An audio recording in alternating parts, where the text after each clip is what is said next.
Bonjour et bienvenue à tous mes petits bowlers. On se retrouve aujourd'hui pour parler du tirage au sort de la Ligue des Champions. C'est acté, le Paris Saint-Germain vient de tirer la Real Sociedad pour les huitièmes de finale de Ligue des Champions. Est-ce le bon tirage pour le Paris Saint-Germain ou non? On va justement en discuter tous ensemble dans ce court format. Et justement, avant que je commence, n'hésitez surtout pas à liker un maximum pour développer au maximum cette chaîne et à vous abonner si vous êtes nouveau sur le contenu.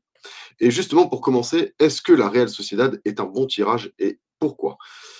En mettant quand même un minimum d'objectivité sur le sujet, il faut quand même se rappeler que le Paris Saint-Germain est chapeau 2 au moment où il doit justement faire les tirages de la Ligue des Champions. Et si on regarde justement les adversaires possibles que pouvait avoir le Paris Saint-Germain pour ce huitième de finale de Ligue des Champions, on se rend compte avec un petit peu de recul que peut-être le Real Sociedad n'est pas forcément l'adversaire le plus terrible.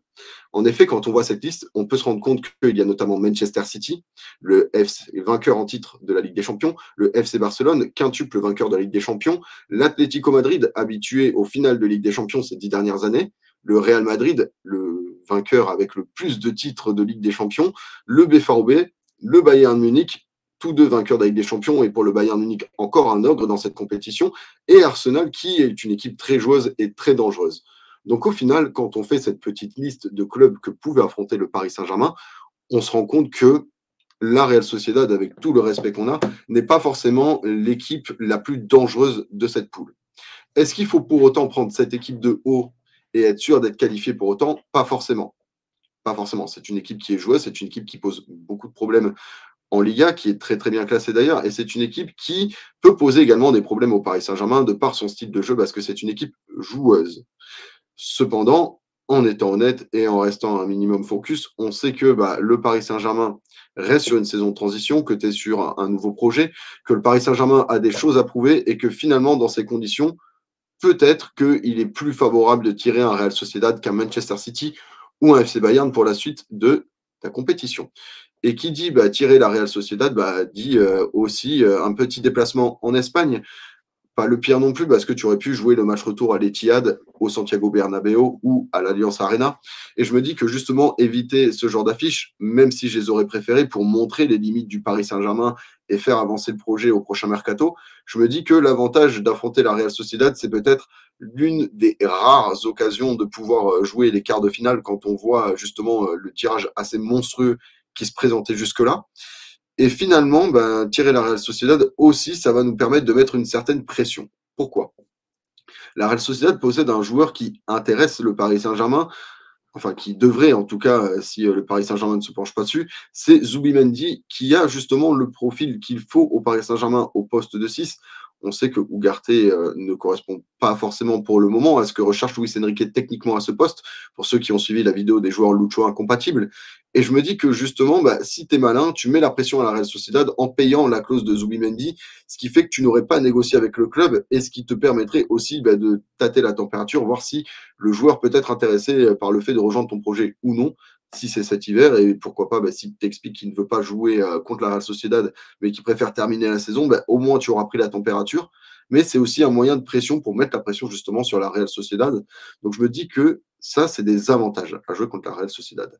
Les inconvénients, c'est que c'est une équipe joueuse. C'est une équipe qui est joueuse et qui joue très bien au ballon, qui a même posé des problèmes quand même au Real Madrid, malgré la défaite, il faut le rappeler.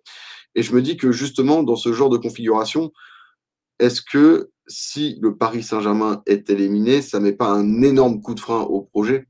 Dans le sens où, bien sûr, il ne faut pas non plus prendre trop de haut la Real Sociedad et de se dire que le Paris Saint-Germain est déjà qualifié. Cependant, la Real Sociedad n'est pas une équipe qui est habituée aux plus hautes joutes européennes. C'est une réalité. Ce n'est pas une équipe qui a le palmarès du FC Barcelone, du Bayern ou du Real dans cette compétition. Ce n'est pas non plus le vainqueur en titre comme c'est le cas de Manchester City. Et ce n'est pas non plus une équipe comme l'Atlético Madrid qui a l'expérience pour poser des problèmes à beaucoup d'équipes européennes. Donc, quand on prend toutes ces infos, on sait qu'on aurait pu avoir pire tirage. Est-ce qu'on aurait pu avoir mieux? Je me pose la question, j'en suis pas sûr. Au final, quand on voit les probables adversaires qu'on aurait pu tirer, je pense que finalement, on n'aurait pas forcément tiré mieux. Est-ce que pour autant, la Real, ça va être facile? Je ne pense pas. Avec justement son milieu de terrain qui risque de nous poser beaucoup de problèmes, la question qui va se poser, surtout durant cette confrontation, c'est si Luis Enrique est prêt à jouer au ballon à tout prix ou est-ce qu'il fera des concessions dans son style de jeu et se dira que peut-être jouer le contre la Real Sociedad pourrait être une manière beaucoup plus efficace de poser des problèmes à cette équipe pour se qualifier au tour suivant. En tout cas, j'ai fait un petit tour à chaud de ce tirage. Bien entendu, il ne faut pas prendre en compte tout de suite le possible match qui se jouera en février et en mars. Beaucoup d'eau va couler sous les ponts d'ici là. Le mercato va venir. Peut-être que les équipes en question vont se renforcer pendant le mercato. Il faut aussi prendre en compte qu'il y aura peut-être des blessures et des retours des blessures de deux côtés. Peut-être que certains joueurs qui sont actuellement disponibles ne le sont pas. On fera bien entendu un autre pronostic de ce match en temps et en heure. Mais je voulais faire une petite réaction à chaud de ce tirage au sort pour le Paris Saint-Germain. Je voulais avoir votre avis à vous aussi, à ceux qui regardaient mes vidéos. Est-ce que pour vous, la Real Sociedad est finalement le bon tirage pour le Paris Saint-Germain? N'hésitez pas à me donner votre avis dans les commentaires et je vous répondrai avec grand plaisir. N'hésitez surtout pas à liker un maximum également la vidéo pour la référencer au mieux et pour développer la chaîne et surtout à vous abonner si vous êtes nouveau sur le contenu. Merci à tous en tout cas d'avoir participé. C'était un petit puzzle de mots et de pensées. Que le football français repose en paix.